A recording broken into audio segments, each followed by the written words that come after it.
এই বিড়ালটার গাছ হয়েছে, দেখতেই পারেন।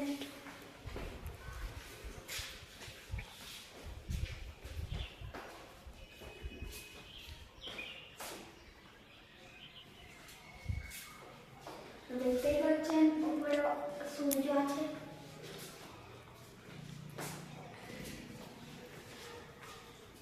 তো